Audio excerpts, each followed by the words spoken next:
سرکار غوث اعظم رضی اللہ تعالی عنہ اپنے لڑکپن سے متعلق خود ارشاد فرماتے ہیں کہ عمر کے ابتدائی دور میں جب میں کبھی لڑکوں کے ساتھ کھیلنا چاہتا تھا تو غیب سے آواز آتی تھی کہ لہو و لعب سے باز رہو، جسے سن کر میں رک جایا کرتا تھا اور اپنے گرد و پیش جو نظر ڈالتا تو مجھے کوئی آواز دینے والا نہ دکھائی دیتا، جس سے مجھے دہشت سی معلوم ہوتی تھی اور میں جلدی سے بھاگتا ہوا گھر آتا اور والدہ محترمہ کی آغوش محبت میں چھپ جاتا تھا۔ اب وہی آواز میں اپنی تنہائیوں میں سنا کرتا ہوں۔ اگر مجھ کو کبھی نیند آتی ہے تو وہ آواز فوراً میرے کانوں میں آ کر مجھے متنبہ کر دیتے کہ تم کو اس لیے پیدا نہیں کیا کہ تم سویا کرو۔ بسم اللہ الرحمن الرحیم۔ ناظرین عزیز دوستو، آج ہم آپ کو ایسے واقعات حضور غوث پاک کے سنائیں گے کہ زندگی میں آپ نے کبھی بھی نہیں سنے ہوں گے، لہٰذا ویڈیو کو لائک، چینل کو سبسکرائب کر دیں اور ویڈیو کو اینڈ تک ضرور دیکھیے گا۔ حضور غوث پاک رضی اللہ تعالی عنہ فرماتے ہیں کہ بچپن کے زمانہ میں غیر آبادی میں کھیل رہا تھا، بتقاضائے طفلی ایک گائے کی دم پکڑ کر میں کھینچ لی۔ فوراً اس نے کلام کیا، عبدالقادر تم اس غرض سے دنیا میں نہیں بھیجے گئے ہو، مگر میں نے اسے چھوڑ دیا، اور دل کے اوپر ایک ہیبت سی طاری ہو گئی۔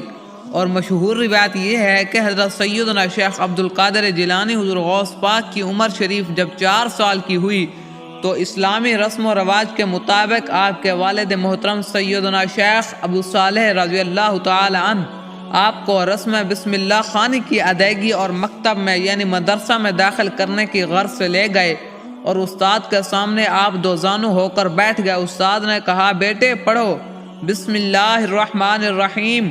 تو حضور غوث پاک نے بسم اللہ شریف پڑھنے کے ساتھ ساتھ الف لام میم سے لے کر مکمل 18 سپارے زبانی پڑھ ڈالے۔ استاد نے حیرت کے ساتھ دریافت کیا کہ یہ تم نے کب پڑھا اور کیسے یاد کیا؟ تو آپ نے فرمایا، والدہ مائدہ 18 سپاروں کی حافظہ تھی جن کا وہ اکثر ورد کیا کرتی تھی۔ جب میں شکم مادر میں تھا تو یہ 18 سپارے سنتے سنتے مجھے یاد ہو گئے۔ اور جب وطن جیلان میں حضور غوث پاک نے قرآن مجید ختم کیا، کچھ کتابیں پڑھی تو آپ کے والد گرامی حضرت شیخ ابو صالح موسیٰ جنگی دوست رضی اللہ تعالی عنہ کا سایہ کرم اٹھ جانے کے بعد آپ کو اپنی زمین اور گھر کے دوسرے امور سنبھالنے پڑا، اور بڑی دل جمعی کے ساتھ آپ زمین کی کاشتکاری اور دیگر گھریلو کاروبار کو انجام دیتے رہے، اور ان امور سے فارغ ہو کر جو وقت ملتا تھا اسے والدہ محترمہ کی خدمت میں صرف کیا کرتے تھے۔ زندگی کے اس لیل و نہار میں ایک مرتبہ آپ 9 ذی الحجہ کو، جس دن خانہ کعبہ شریف میں حج پڑھا جاتا ہے، یوم عرفہ جس کو کہتے ہیں، فرمایا کہ ہل بیل ساتھ لیے ہوئے اپنی زمین پر کام کرنے کے لیے تشریف لے گئے، تو وہاں آپ نے ایک صدائے غیبی سنی، اور یہ وہ تھی کہ یا عبدالقادر ما لہذا خلقتا، اے عبدالقادر تو اس کام کے لیے نہیں پیدا کیا گیا۔ عالم قدس کا یہ پیغام سن کر آپ اسی وقت واپس لوٹ آئے اور بغرض حصول یکسوئی اور یکتائی سیدھے مکان کی چھت پر چلے گئے۔ خدائے قادر و قدیر نے اس وقت آپ کی نظروں کے سامنے سے حجابات اٹھا دیے، اور آپ نے اسی جگہ سے میدان عرفات اور حاجیوں کے روح پرور اجتماع کا اپنی اور جب اس طرح کے واقعات پیدا ہوئے تو حضور غوث پاک رضی اللہ تعالی عنہ اپنی والدہ محترمہ سے حصول علم کی یعنی علم حاصل کرنے کی اجازت لے کر جیلان سے روانہ ہوئے ایک قافلے کے ساتھ۔ جیلانی تاجدار والدہ محترمہ کی 2 پاکیزہ نصیحتوں کے گراں قدر موتی اور 40 دینار لیے ہوئے ایک تجارتی قافلہ کے ہمراہ جیلان سے روانہ ہوئے۔ راستہ میں مقام ہمدان سے کچھ دور آگے پہنچ کر 60 مسلح ڈاکوں نے گھیر لیا اور قافلہ والوں کا سارا سامان و مال تجارت لوٹ لیا۔ اس دوران میں ایک ڈاکو نے آپ کی طرف متوجہ ہو کر دریافت کیا، تمہارے پاس کیا ہے؟ آپ نے بے خوف و خطر فرمایا، میرے پاس 40 دینار ہیں۔ دنیا میں ایسی سچ گوئی بالکل ختم نہیں تو بہت کم ہے، اور بلا مبالغہ ڈاکوں کی تو ایسے راست گو سے کبھی بھی نہ ملاقات ہوگی، اور اس لیے ڈاکو نے آپ کے بیان کو مذاق تصور کیا اور ہنس کر چل دیا۔ جب سارے قافلہ کو لوٹ کر ڈاکو نے مال و اسباب اپنے سردار کے سامنے جمع کیا تو اس نے معلوم کیا کہ قافلہ کا کوئی آدمی بچ تو نہیں رہا۔ اس کے جواب میں ایک ڈاکو نے کہا، اے میرے سردار، آج تک تو قافلہ والوں کا ہم مذاق کرتے ہوئے ان کو لوٹ لیا کرتے تھے، مگر آج ایسے قافلہ سے واسطہ پڑا جس میں سے ایک نوجوان ہے جو ہم سے مذاق کر رہا تھا۔ اس کی بے سرد و سامانی پورے طور پر یقین دلا رہی تھی کہ اس کے پاس کچھ بھی موجود نہیں ہے، مگر رواداری میں نے جو اس سے پوچھا کہ تمہارے پاس کیا ہے، تو وہ برجستہ کہتا ہے کہ میرے پاس 40 دینار ہیں۔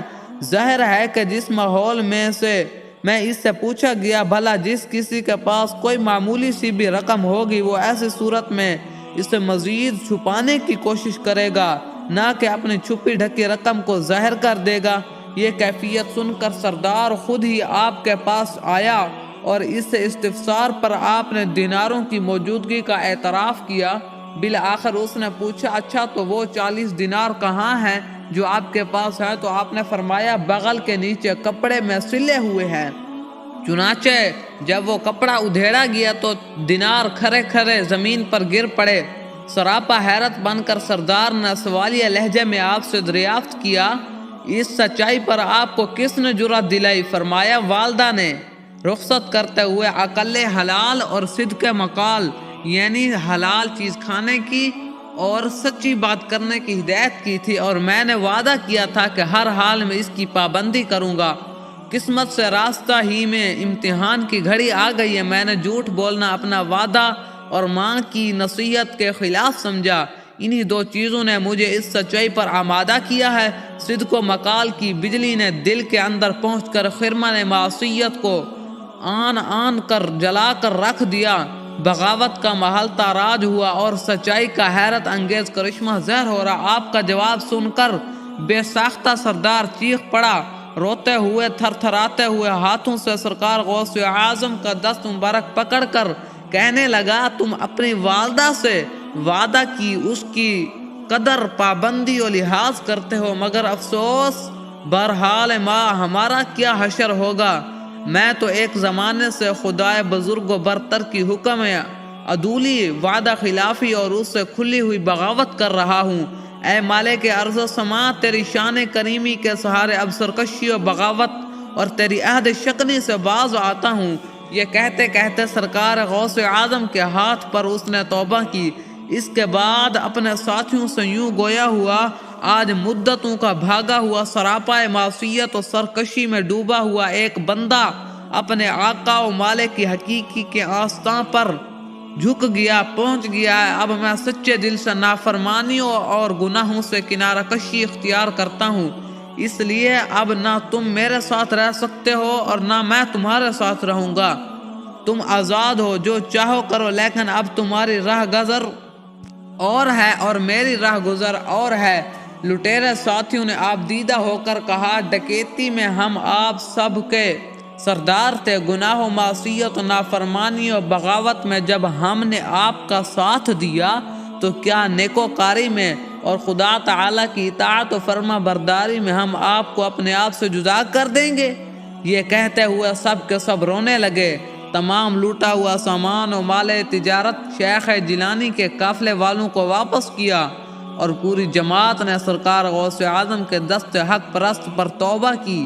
ہو سکتا ہے کہ یہاں جھوٹ بھی کام دے سکتا اور اس طرح وہ 40 دینار بھی محفوظ بھی رہ جاتے، لیکن سچائی کی کرشمہ سازی کتنی حیرت انگیز ثابت ہوئی کہ اس 40 دینار کے ساتھ سارے قافلے والوں کا مال محفوظ رہا، اور سب سے بڑی بات تو یہ ہے کہ 60 معصیت میں ڈوبے ہوئے ڈاکوں کو توبہ کی توفیق میسر ہو گئی، جو بجائے خود اتنا بڑا کارنامہ ہے۔ اگر پوری جماعت میں سے صرف ایک ہی آدمی کو ہدایت کے لیے سارا مال و اسباب چلا جاتا تو اس صورت میں بھی یہ سودا مہنگا بیٹھتا۔ تو یہ وہ پیر تھے، یہ وہ پیروں کے پیر تھے جن کے بچپن میں، جن کی ابھی چھوٹی سی عمر تھی اور علم حاصل کرنے کے لیے جا رہے تھے کہ ان کے ہاتھ پر چوروں نے توبہ کر لی۔ جب وہ بڑے ہو گئے ہوں گے، اللہ تعالیٰ نے ان کو اپنا محبوب بنایا ہوگا، تو پھر ان کا کیا حال ہوگا۔ تو ہم کو چاہیے کہ ہمیں بھی کوئی مشکل پہنچے تو ہم حضور غوث پاک کو بلائیں، آپ کے نام کا ورد کرنا چاہیے۔ یہ تھی آپ کے بچپن کے حالات، اور اب ایک دو واقعہ آپ کی وفات کا سناتے ہیں اور ویڈیو کو ختم کرتے ہیں۔ آپ کے وصال کے نزدیک جب آپ کے صاحبزادے عبد الرحمن نے آپ کی حالت دریافت کی اور تکلیف کے بارے میں پوچھا تو فرمایا مجھ سے کوئی شخص کسی چیز کے بارے میں سوال نہ کرے۔ سنو، میری حالت علم الہی میں بدلتی رہتی ہے، یعنی میرے مراتب ہر لمحہ ہر آن بلند کیے جاتے ہیں۔ آپ کے پسر عزیز عبدالعزیز نے دریافت فرمایا آپ کو کون سی بیماری ہے؟ حضور فرمایا میرے مرض کو جن و بشر اور فرشتے نہ تو جان سکتے ہیں نہ ہی سمجھ سکتے ہیں۔ فرمایا حکم الہی سے علم الہی ختم نہیں ہوتا، حکم منسوخ ہو سکتا ہے، علم منسوخ نہیں ہو سکتا۔ یہ بڑی اونچی باتیں ہیں۔ پھر قرآن پاک کی آیت تلاوت فرمائی جس کو مفہوم یہ اللہ جس کو چاہتا ہے مٹا دیتا ہے اور جس کو چاہتا ہے باقی رکھتا ہے، اور اسی کے پاس اصل کتاب یعنی لوح محفوظ ہے، وہ مختار ہے جو کچھ کرتا ہے۔ حضرت عبدالجبار جو آپ کے بیٹے تھے دریافت فرمایا حضور کے جسم کے کس حصہ میں تکلیف ہے؟ فرمایا تمام اعضاء میں تکلیف ہے، ہاں دل محفوظ ہے، اس لیے کہ وہ یاد الہی کا خزینہ اور جلوہ محمدی کا مدینہ ہے۔ حالت نظام میں فرماتے اللہ تعالیٰ سے مدد طلب کرتا ہوں، اس کے سوا کوئی معبود نہیں، اس کی ذات پاک اور بلند و بالا ہے جو زندہ ہے، موت سے نہیں ڈرتا۔ پاک ہے وہ ذات جو اپنی قدرت سے مخلوق پر غالب ہے اور بندہ کو موت کے ذریعے مغلوب کر دیا۔ اللہ کے سوا کوئی معبود نہیں، محمد صلی اللہ تعالیٰ علیہ وسلم اللہ کے رسول ہیں۔ دوستو اگر آپ کو یہ ویڈیو اچھی لگی ہو، مزید اسلامی اچھی واقعات والی ویڈیوز دیکھنے کے لیے ہمارے اس چینل کو سبسکرائب اور ویڈیو کو لائک کریں اور دوستوں تک بھی ضرور شیئر کیجیے گا۔